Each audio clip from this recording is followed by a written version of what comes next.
Peggy 16. Sega. Hello and welcome to the Total War Shogun 2 multiplayer tutorial, part 1.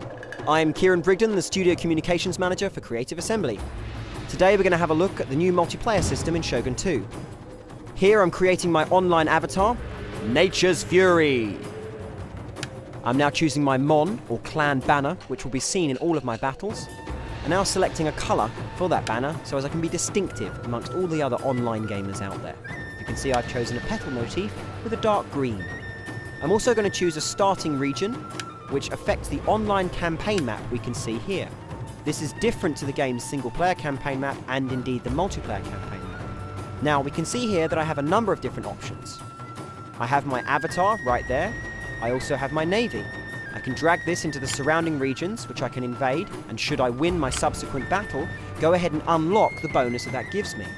The various bonuses, of course, include retainers that I can play at the beginning of battles, I can unlock new unit types, and various other attributes for my online avatar. I've chosen the Northern Province. I can now select to have a match-made battle, fight against an opponent of equal skill, or indeed I can enter into the battle list, which is the number of games running right now. I'm going to choose the battle list. Here you can see we have the battle lobby with a number of different players down on the bottom right hand corner. We're going to go ahead and host our own battle. On the right hand side I can choose the level I'm going to play on. Of course I can choose whether there are key buildings present, what time of day it is, or indeed the spring, summer, autumn and winter season. I can also crucially choose the number of funds that are available, limiting the army sizes that can be used in this match. Now we're hanging on a moment and you'll see there it is. One of my friends has just joined the game.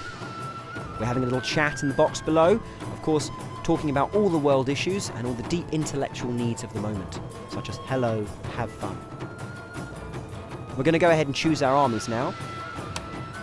Now, of course, because I have a very early level avatar, I'm going to choose just from a number of small units. I have a couple of cavalry units to choose from, some spear infantry, some sword infantry, and some bow infantry. You'll see the others are locked with padlock symbols. They'll become unlocked as I successfully unlock them on the campaign map we saw earlier. So now I'm trying to stay within budget, much like all the governments of today's world, and actually spend my money wisely on a good unit mix and a balanced army. So I'm pretty much ready to go now, so's my opponent. We tick ready, and we're going to be moving into our online battle. So here we are on the battle map that I've chosen with the time of day and the seasons. You'll see there are a number of capturable buildings in the battle map itself. These can all be taken in real time and they apply bonuses across my entire army.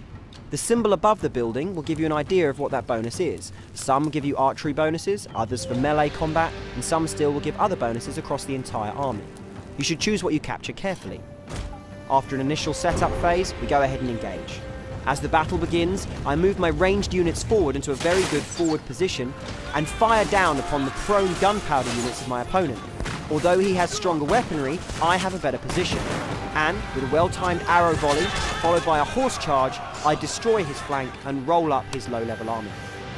Unlike the Yari Ashigaru, Yari Samurai possess the ability to defend themselves in melee combat and are more effective against enemy cavalry.